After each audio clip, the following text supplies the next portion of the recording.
오늘은 8월 18일이고요. 이제 우리 지금 10단원에 대해서 연습 문제 5번, 6번 풀이 남겨놓고 있습니다.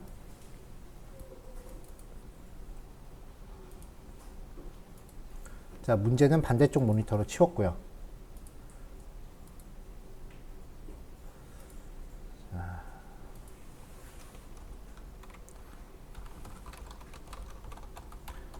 연습 문제 2.js라고 파일 새로 만들었고, 여기서는 연습 문제 5번을 진행할게요. 자, 어제 이미 로또 번호 생성기를 했었는데, 어저께 방식은 6칸의 배열을 만든 다음에 각 칸에 랜덤한 숫자를 채워 넣는 거예요. 그러면서 기존 값들과는 중복되지 않는 원소를 넣어야 된다라는 거죠. 그래서 중복 값을 체크하기 위해서 무한반복을 돌아가는 일이 하나 있었는데, 오늘은 중복된 값을 중복된 값을 방지하기 위해서 그 무한반복을 돌리는 그 루틴을 안 넣는 방법을 소개해 드릴 거예요.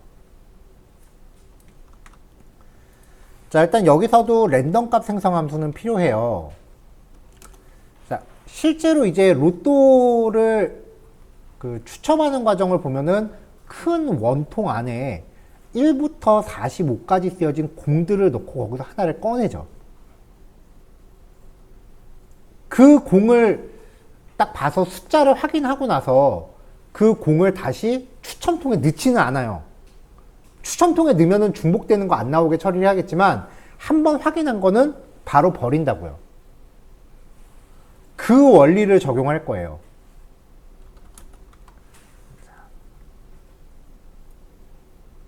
자, 1에서 45 사이의 범위에서 일씩 증가하는 원소가 저장되어 있는 배열을 정의할게요. 볼스라고 만들게요. new array 45칸 for let i는 0부터 i는 볼스.length 동안 i++ 라고 하고, 볼스의 i는 i 플러스 1을 넣습니다. 왜냐면 i가 1부터 시작하니까요.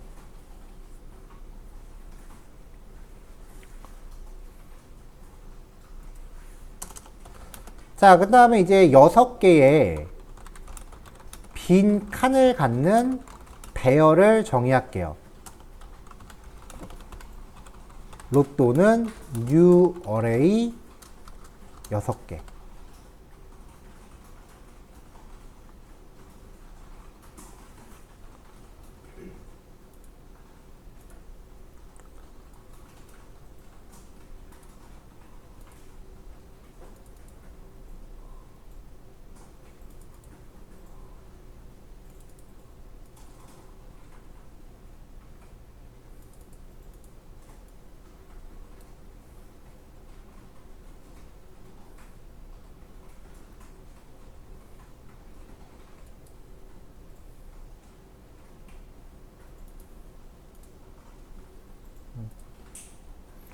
자, 그럼 이제 이 볼스라고 하는 배열에서 랜덤으로 하나를 뽑아서 이 로또라는 배열에 옮겨 담으면 되는 거예요.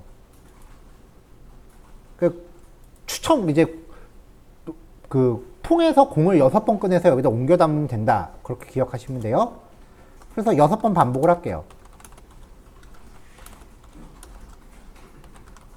로또.length i++.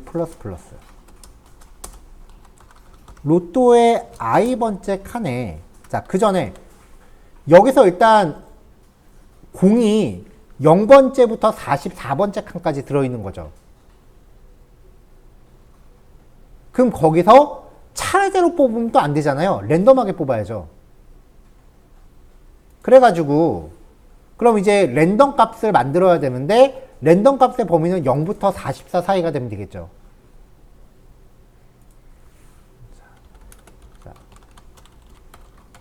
볼스에서 공을 꺼낼 위치 R&D는 랜덤 0부터 볼스점 랭스 빼기 1 그럼 0부터 44 사이가 되겠죠?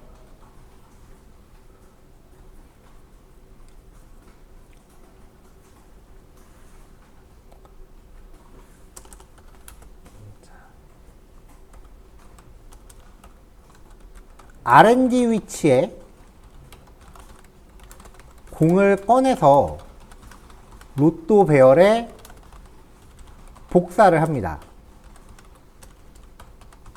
로또의 I번째는 볼스의 R&D 번째 거.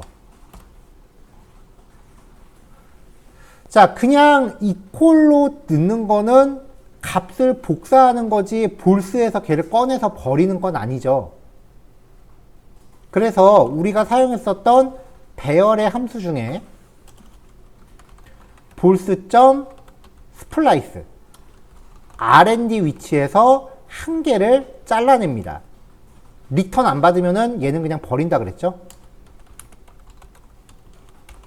R&D 위치에서 하나의 데이터를 잘라냅니다. 그럼 배열의 길이가 하나 작아집니다. 자, 이렇게 해서 이제 최종 결과 확인해 보면은 실행할 때마다 추첨이 되는 거죠.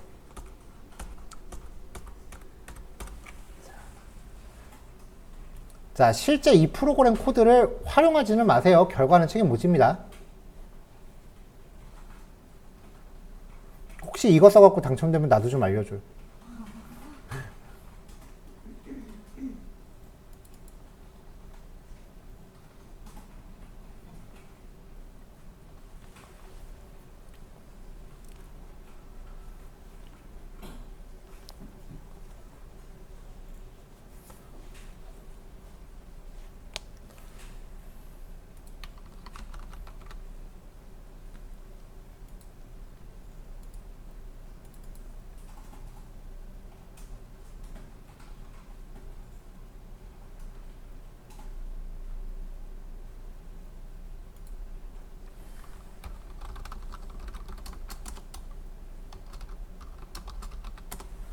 자, 일단 요거 단톡방에 한번 올릴게요.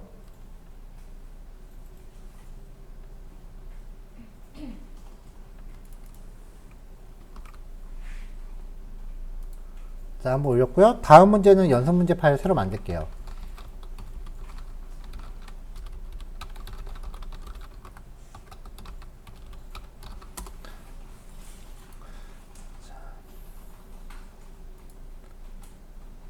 자, 혹시 6번 연습 문제 시도해 보신 분 계신가요?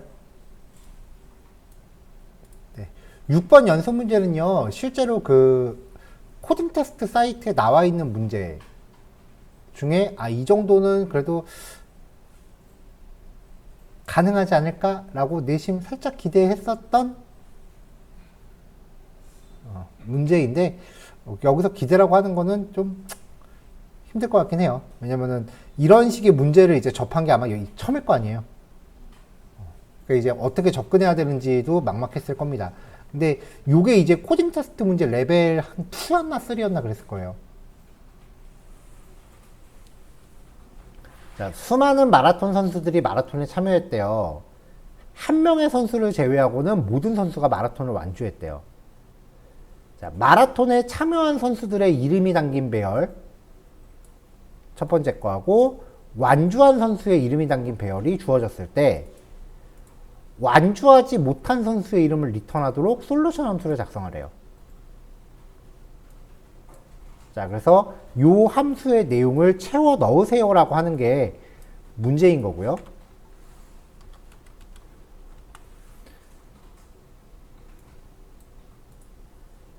자, 그 과정에서 이제 파라미터 예시예요. 자, 요게 참가자 명단, 요게 완주자 명단. 그럼 여기서 레오라고 하는 값이 리턴이 돼야 되고요. 완주자에 포함이 안 돼 있잖아요. 자, 그 다음에 요게 참가자 명단이고 요게 완주자 명단이면은 이제 빙코라고 하는 이름이 리턴이 돼야 돼요. 그러니까 결국은 요 배열을 기준으로 컴플리션에 들어있지 않은 원소를 찾으란 얘기예요.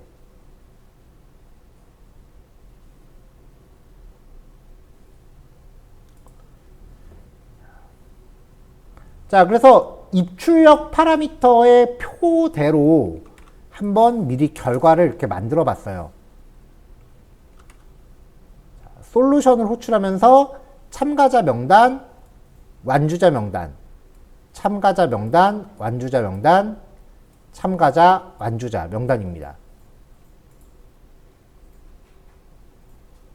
그럼 이제 여기 출력 결과 레오, 빙코, 스티브라고 하는 값이 리턴 되도록 요 배열을 만들어야겠죠.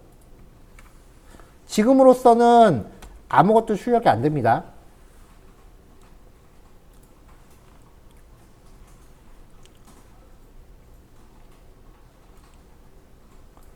자, 그럼 이제 문제 내용을 요약을 해볼까요?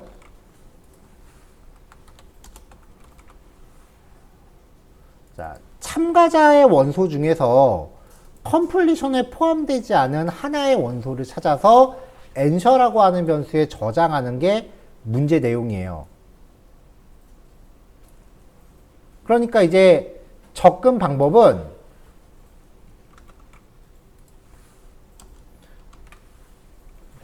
참가자의 원소 하나를 가지고 참가자의 원소를 이제 탐색해서 컴플리션에 속하지 않았다라는 걸 확인하면 돼요.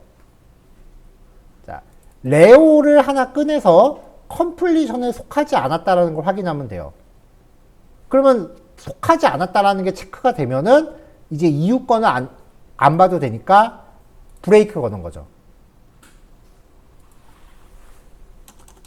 자, 첫 번째 풀이에요.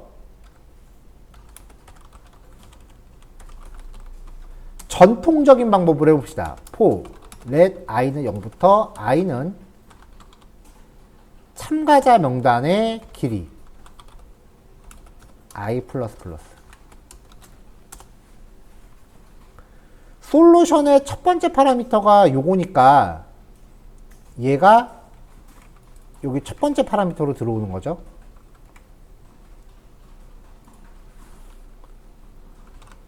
자, const p는 참가자 명단의 i번째. 일단 얘부터 프린트 해볼까요? 이렇게 하면은 참가자 각각의 원소들 이렇게 출력을 해줍니다. 자, 이제 이 p가 컴플리션 안에 들어있는지만 확인하면 돼요.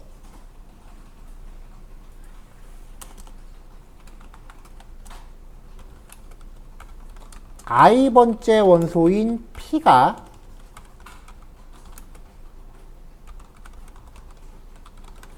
컴플리션에 포함되어 있다면 어떤 배열 안에서 특정 원소가 있는지 없는지를 검사하는 기능은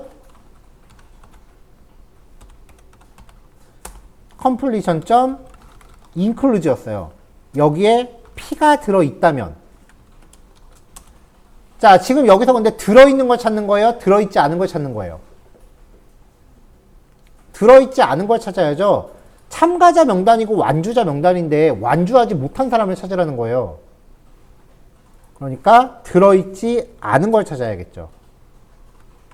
그럼 이제 ensure는 p가 되는 거고 찾았으니까 더 이상 반복할 필요 없으므로 브레이크.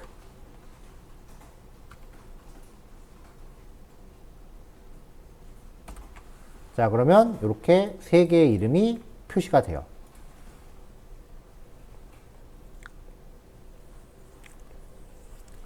자, 이거를 우리 어저께 공부했었던 배열의 탐색 함수로 바꿔봅시다. 배열의 탐색 기능 중에서 특정 조건이 충족됐을 때 중단해야 되는 거는 sum이라고 하는 함수였어요.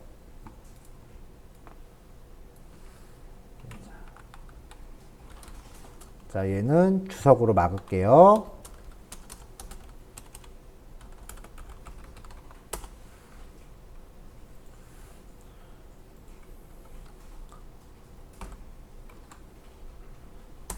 자, 참가자 목록에서 sum vi 화살표 함수 끊고요.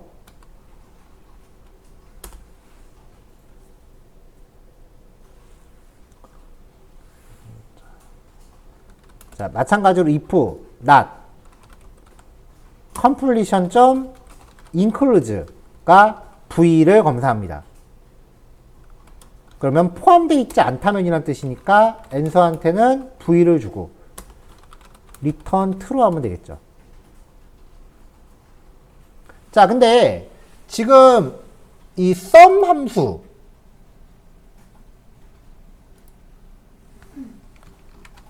자, 이렇게 하면 이제 true를 리턴하는 순간 반복을 중단한다 그랬어요. 그래서 이렇게 실행해도 결과 똑같아요. 자, 그럼 이제 이 sum 함수가 리턴하는 게 뭔지 한번 볼까요? const k는 한 다음에 console.log의 k. 자, true네요.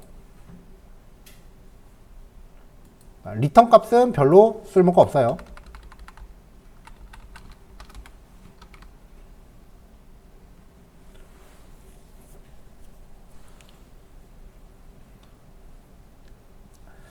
자, 결국 지금 이 문제에서는 요 배열 안에서 내가 지정한 조건에 충족하는 첫 번째 항목을 찾으라는 거예요. 자, 그래서 세 번째 풀이입니다.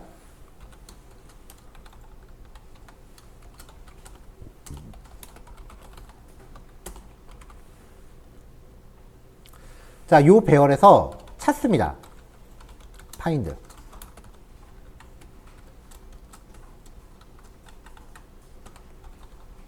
어떤 조건을 찾느냐? if not completion. include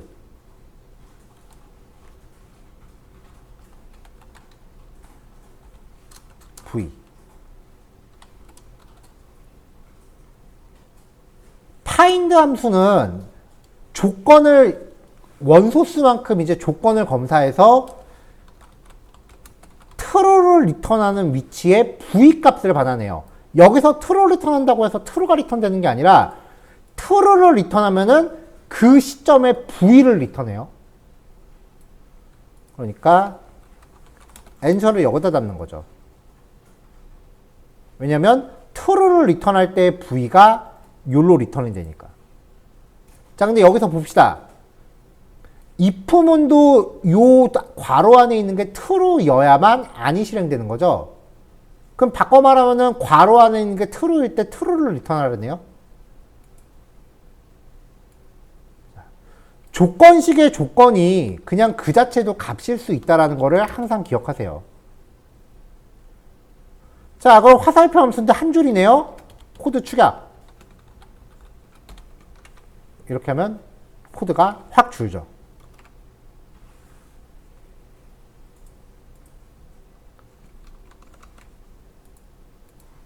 자, 이렇게 해서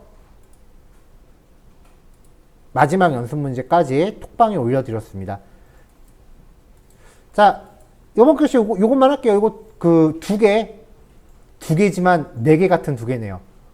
요거 실습해 보시는 걸로 10단원은 마무리하고 이제 11단원 시작할게요. 11단원 파일 어제 미리 드렸어요. 확인하셨죠? 네, 그럼 2교시부터 11단원 들어갑시다. 자, 11단원은 예외 처리라고 하는 단원이에요. 지금 이제 우리가 남겨놓은 게 11단원 예외 처리, 그 다음에 비동기 처리, 마지막으로 모듈이라고 하는 개념, 이렇게 남아있는데, 뭐, 특별히 뭐 페이퍼가 정리된 건 아니고요. 예제들로 이제 정리를 해 나갈 건데, 파일 하나마다 예제들이 그렇게 길지는 않아요. 그리고 이제 남은 단원들은 굉장히 이론적인 내용이에요.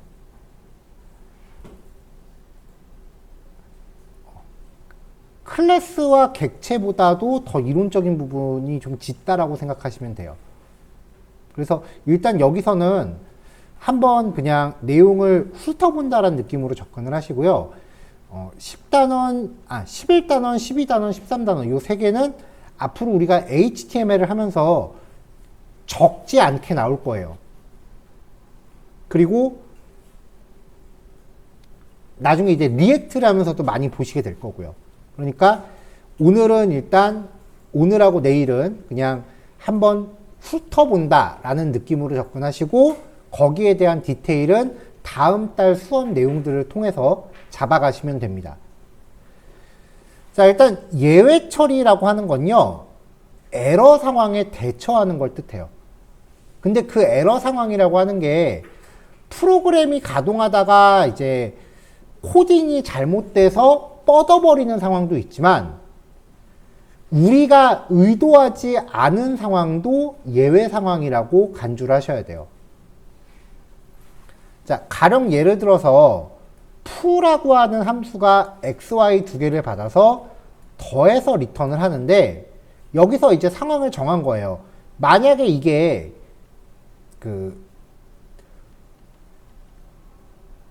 계좌 두 군데로 이체할 금액을 입력하는 거였다라고 하면 이체를 안 하겠다라는 의미로 0원을 이체할 수는 있지만 역으로 다른 사람의 돈을 뺏어오겠다라는 의미로 마이너스 값을 주면 안 되겠죠. 그래서 이 함수는 x가 0보다 작고 y도 0보다 작으면 아예 계산 자체를 안 시킬 거예요. 그래서 그러한 상황이 발생했을 때는 0을 리턴해라 라고 if문으로 방어 코드를 짜놓은 거죠.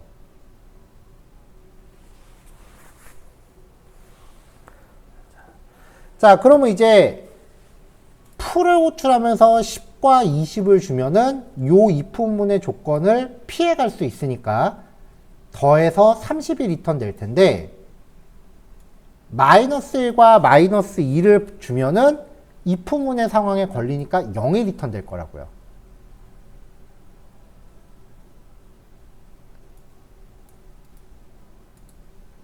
그렇죠? 마이너스 값을 주면 0이 떨어졌죠? 그래서 이 리턴 값에 따라서 자, 그럼 k가 0이 될 거 아니에요. 마이너스 값을 주면 리턴 0 했으니까요. 그러면 조건문으로 k가 0이면은 x와 y가 0보다 작습니다 라고 에러 메시지를 뿌리고 그렇지 않으면 이런 식으로 k 결과값을 출력한다 라고 하면은 이제 우리가 의도하지 않은 상황에 방어할 수 있는 게 가능해지죠. 자, 이거는 근데 우리가 의도를 한 상황이라고 칩시다. 아예 그 프로그램의 실행 조건을 우리가 정해준 거예요.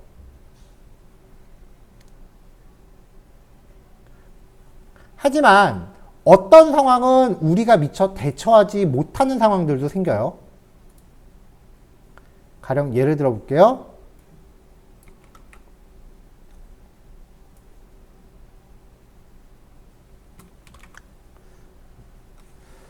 자, 데이터가 1, 2, 3이에요. 배열 탐색을 시작할 건데 i가 10보다 작다예요. 그리고 i번째 원소에 대해서 toFixed라고 하는 메서드를 호출하고 있어요. toFixed는 소수점 둘째 자리까지 확정하라는 뜻입니다. 자, 그럼 지금 배열의 인덱스는 몇 가지 있어요? 0, 1, 2까지 있죠?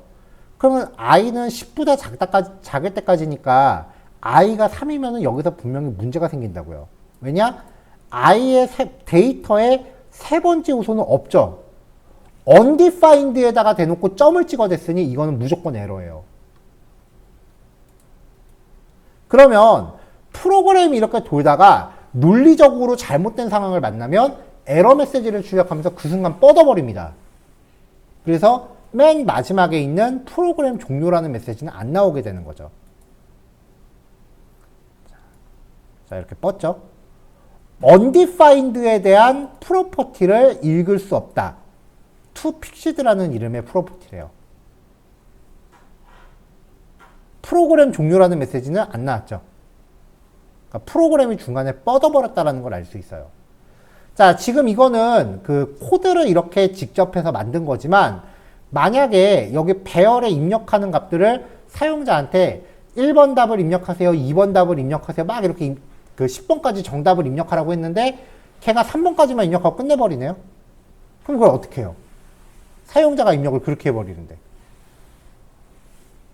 또 하나, 여러분들이 열심히 이제 나중에 가면 이제 AJAX라고 하는 통신 처리 기술을 다루게 돼요.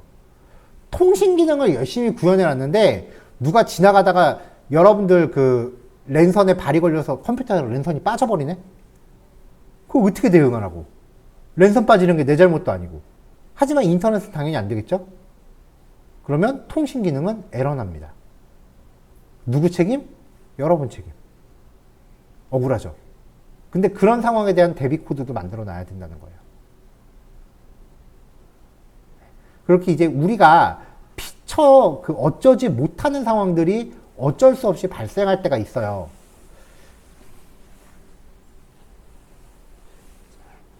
코드를 작성하다 보면은 이제 문법적인 에러가 날 때가 있죠. 콤마 찍어야 되는데 안 찍는다거나 여기서 세미콜론 찍어야 되는데 안 찍는다거나. 자, 여기서 이렇게 에러 났죠? 자, 코드 작성 규칙 자체를 지키지 못한 경우는 신텍스 에러라고 합니다. 흔히 문법 에러라고 표현하는 거고요. 코딩상의 실수예요, 이거는 그냥. 이거는 수정하지 않으면 프로그램 자체가 동작할 엄두를 못 내요. 이건 어쩔 수 없이 고쳐야 되는데 실행하면은 분명히 처음에는 문제없이 돌아가는데 한참 돌다가 문제가 생기는 경우가 있어요. 실행 도중에 어떤 논리적인 허점이 생겨서 에러가 나는 거죠. 그런 상황을 런타임 에러라고 해요. 프로그램 작성 과정에서 논리상의 오류로 미처 대응하지 못한 상황을 런타임 에러라고 하고요. 이걸 제대로 처리하지 않으면 프로그램이 중단됩니다. 우린 이걸 프로그램이 뻗었다라고 표현을 해요. 자, 그럼 이제 요거 사실 이거는 i 값을 data.length보다 작다라고 하면 충분히 커버가 가능해요. 그렇죠? 하지만 지금 이 코드를 아까 말했다시피 랜선이 뽑혔다라던가 하드디스크에 파일을 복사하라는 코드를 짰는데 하드디스크 용량이 꽉 찼다던가 그러니까 우리가 미처 대응할 수 없는 상황이라고 가정을 하자고요. 그런 게 이제 예상되는 상황이 있다면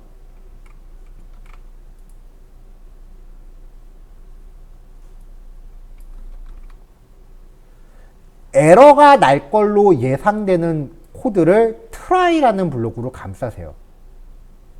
try하고 catch는 항상 한 쌍입니다.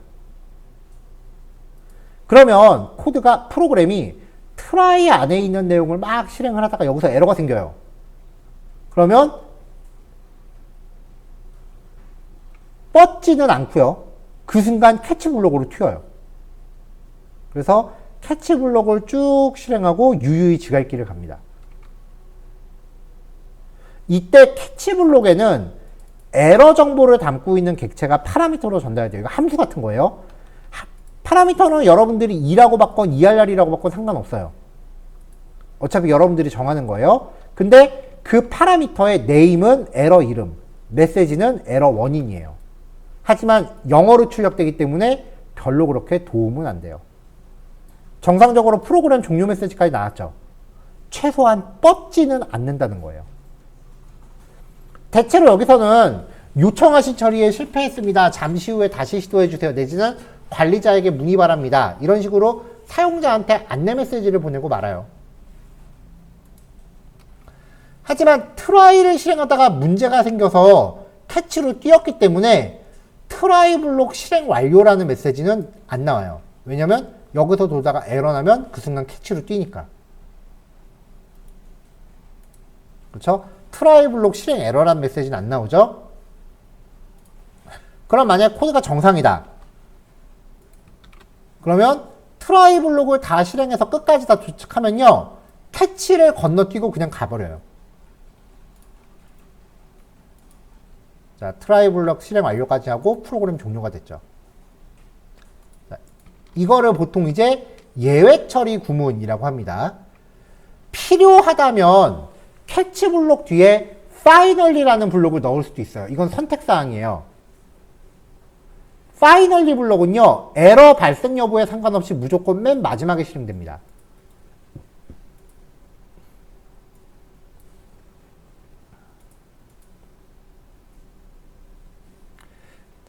자, 주로 이 try catch finally 블록이 수행되는 게 어떤 그 형태냐면요. 일단 try 블록 들어오기 전에 로딩 바를 띄워요, 하나. 화면에서 뭔가 뺑글뺑글 돌아가는 게 떠요. 그리고 여기서 네트워크 처리를 해요. 여기서 네트워크 처리라고 하는 건 프론트엔드가 백엔드랑 연동하는 과정을 뜻해요. 그러면 백엔드와 연동이 정상적으로 됐다라고 하면 로그인이 될 수도 있고 로그아웃이 될 수도 있고 가입일 수도 있어요. 뭐 결제일 수도 있고.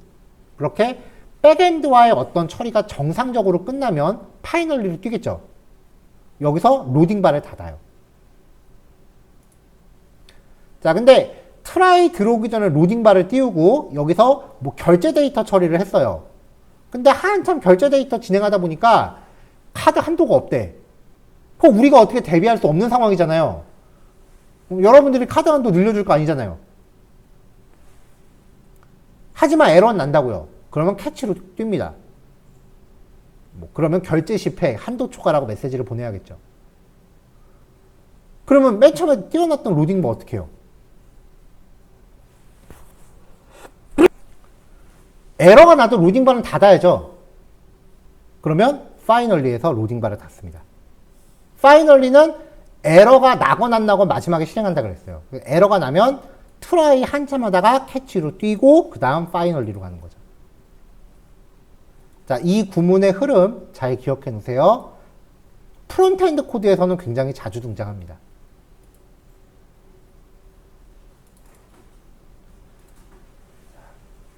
자, 에러 자체를 내가 직접 만들 수도 있어요. 로그인을 하려고 했는데 로그인 버튼을 눌렀단 말이에요, 사용자가. 그러면 아이디랑 비밀번호 자체가 틀렸다면 백엔드한테 아이디랑 비밀번호가 맞는지 틀리는지는 프론트는 몰라요. 일단 백엔드한테 보내야 돼. 백엔드가 검사를 해줘요. 그럼 백엔드가 그걸 받아서 맞다 틀리다를 이제 알려주면은 거기서 이제 에러가 날지 안 날지가 결정이 되는 거죠. 하지만 사용자가 아이디랑 비밀번호 자체를 입력을 안 했다면 그건 우리가 알 수 있거든요. 그럼 그 상태에서 백엔드한테 입력 안 된 빈 값을 보내는 게 맞을까요? 아니라고요. 백엔드한테 데이터를 전송하지 못하게 오히려 차단을 해야 된다고요. 그런 상황에서 우리가 에러를 직접 만들 수 있어요. 자바스크립트 내장 클래스 중에 에러라는 클래스가 있습니다. 얘한테 이제 이렇게 생성자 파라미터를 주면은요, 이 객체의 네임은 클래스 이름이고요, 메시지는 생성자 파라미터예요. 근데 이거는 지금 정상 코드죠. 그냥 객체 만들어서 프로퍼티 확인한 것밖에 없어요. 프로그램 종료까지 왔잖아요. 이 에러 객체를 throw라고 하는 명령한테 전달하면요, 여기서 실제 에러가 발생을 해요. 프로그램이 여기서 뻗어요. 에러가 난 게 아니라 에러를 낸 거예요. 개발자가 상황에 따라 에러를 강제로 만들 수 있습니다. 근데 이런 거예요, 보통. 만약에 아이디가 입력 안 되었다면 그러면 강제 에러 발생. 이런 식이에요. 무턱대고 에러 내는 건 아니에요. 자, 그래서 여기는 실행하면 11라인에서 에러 납니다. 실제로요. 그쵸? 에러 메시지 났죠. 자, 여기에서 에러가 발생을 했대요. 에러는 이상한 일이 벌어졌대요. 이런 식으로 에러 상황 자체를 우리가 만들어낼 수도 있어요.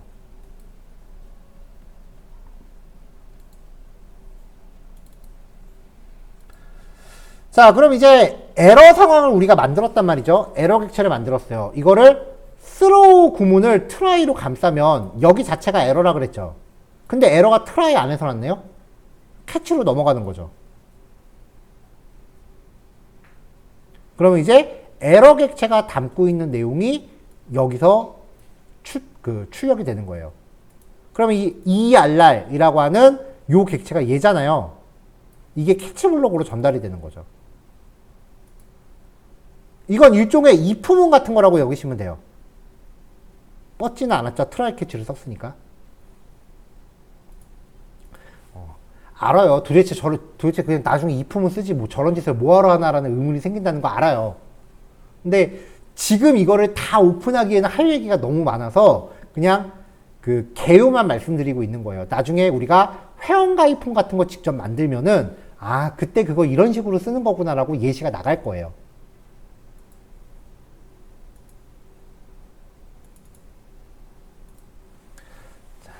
자 그러면 아까 맨 처음에 제시해드렸던 함수를 다시 한번 해보자고요.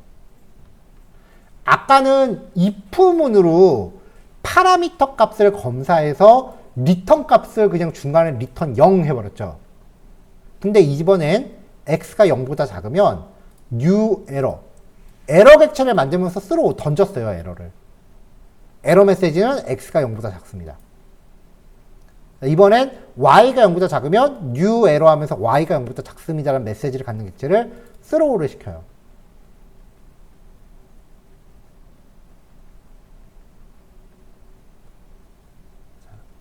자 그러면 일단 밑에 코드 잠깐 잘라내고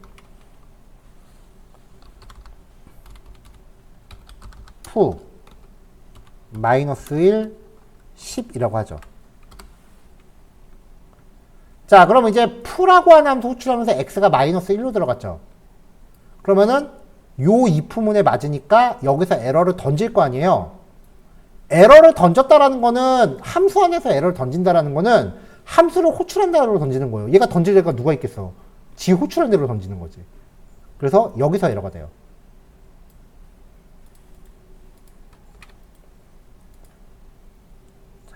자, 여기가 표기가 됐는데 이제 x가 0보다 작습니다라는 에러가 났고요.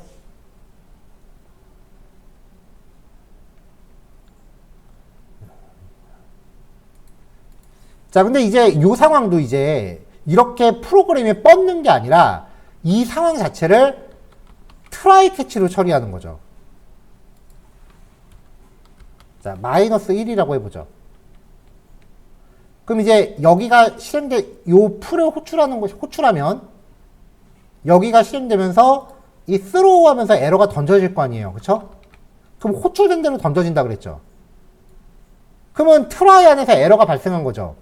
그럼 이제 캐치를 뛰는 거예요. 그러면 함수 안에서 던진 이 에러 객체가 이 에러가 캐치 블록으로 넘어갑니다. 그럼 여기서 에러 객체가 담고 있는 메시지 같은 걸 출력해 줄 수 있게 돼요.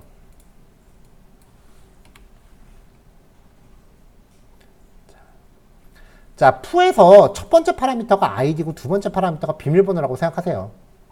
좀 더 이야기 쉽게 고쳐드릴게요. id 비밀번호 not id가 없다면 id를 입력하세요.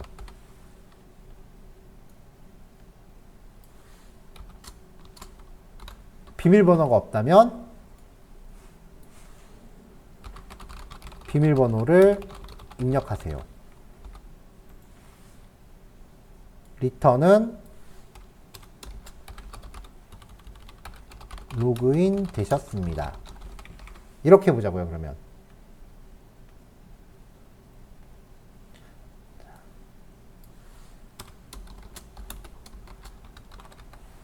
자, 이렇게 하면 id가 공란이니까 여기서 걸리겠죠. 그럼 여기서 이제 요 에러를 던졌으니까 여기가 이제 이러한 에러를 받아야 된다고요. 그럼 여기가 이제 여기서 프로그램이 뻗는 거야. 그럼 트라이로 감쌌으니까 new 에러라는 객체는 캐치로 전달이 돼요. 그럼 여기에 메시지가 id를 입력하세요라고 담겨 있잖아요. 그거를 사용자한테 보여주는 거예요.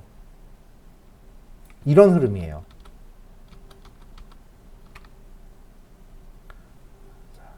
자, 여기서는 id는 제대로 적고 비밀번호는 공란으로 둬보자고요.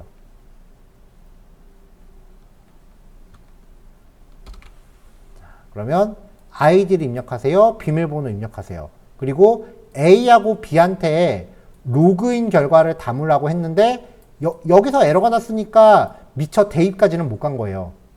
그래서 A하고 B, 마지막에 출력하는 A, B는 널이 돼요. 그럼 값을 제대로 주면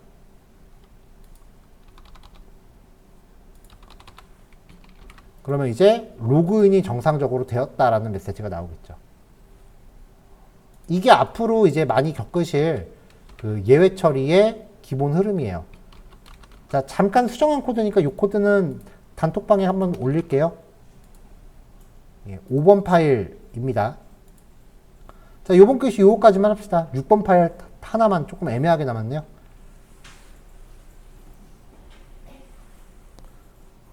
자, 9시까지 하시면 돼요.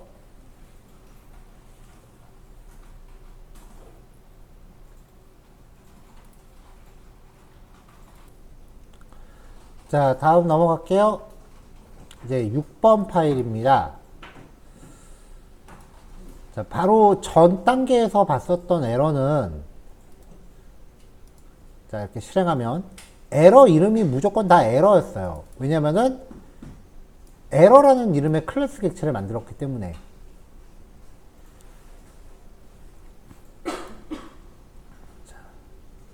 자, 요 에러 이름을 우리가 상황에 따라서 좀 다양하게 해보려고 해요. 클래스를 하나 정의할 건데요. 자바스크립트 안에 원래 있던 에러라는 이름의 클래스를 엑스레스 에러라고 확장을 할게요.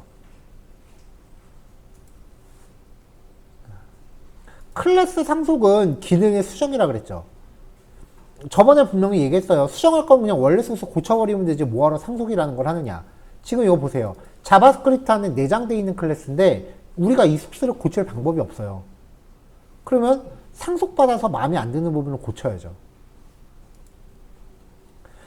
자, 생성자를 정의를 해요. 그러면은 에러 메시지가 생성자 파라미터로 전달되는데 이거는 그냥 부모한테 그대로 토스합니다. 슈퍼 클래스를 메서드처럼 쓰면은 부모의 생성자가 됩니다. 자, 그럼 메시지는 이 에러한테 들어갈 거고 슈퍼.name 부모가 갖고 있는 name이라는 값을 엑스레스 에러라고 바꿔줍니다. 그 다음에 wireless 에러라는 이름도 하나 만들어요. 자, 그래서 풀을 정의하면서 이제 생성하는 에러의 종류를 바꾸는 거죠. 자, 요것도 이제 아까처럼 하면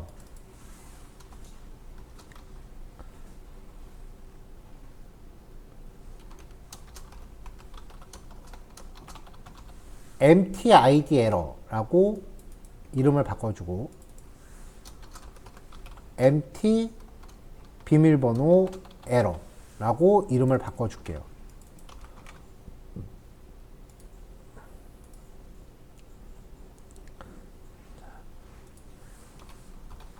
자, 비밀번호를 id와 비밀번호로 받아서 만약에 id가 없다면 empty id error id를 입력하세요. 여기서도 비밀번호가 없다면 에러는 empty pw error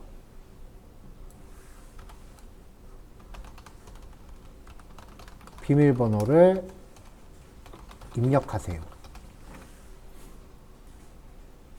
자, 이렇게 구현하고 나면 리턴은 로그인 되었습니다.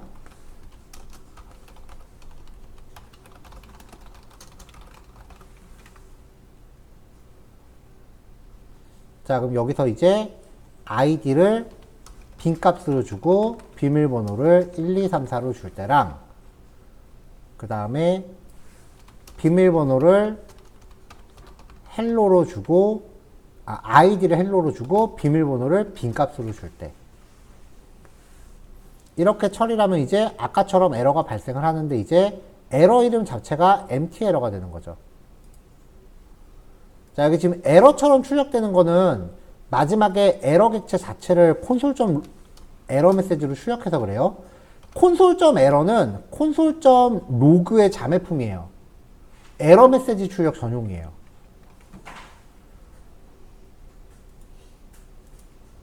자, 그러면 에러 이름이 이렇게 상황에 맞게 바뀌는 거죠.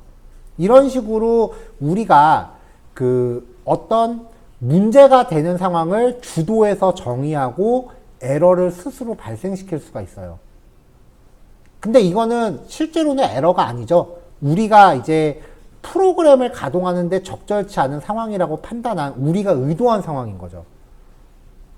만약에 이렇게 상황을 우리가 미리 예측하고 의도하지 않았다면 프로그램은 그냥 뻗어버릴 거예요.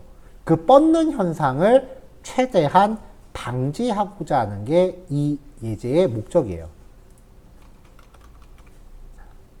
자, 이제 요 내용을 나중에 HTML 파일 작업하면서 직접 한번 같이 해보게 될 거예요.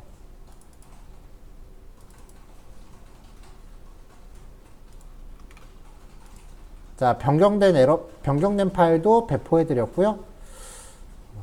요거 실습하시면 될 것 같아요. 요거 실습하시면 제가 봤을 때는 넉넉히 하면 이제 9시 반쯤에 끝날 것 같은데, 지금 보시다시피 이제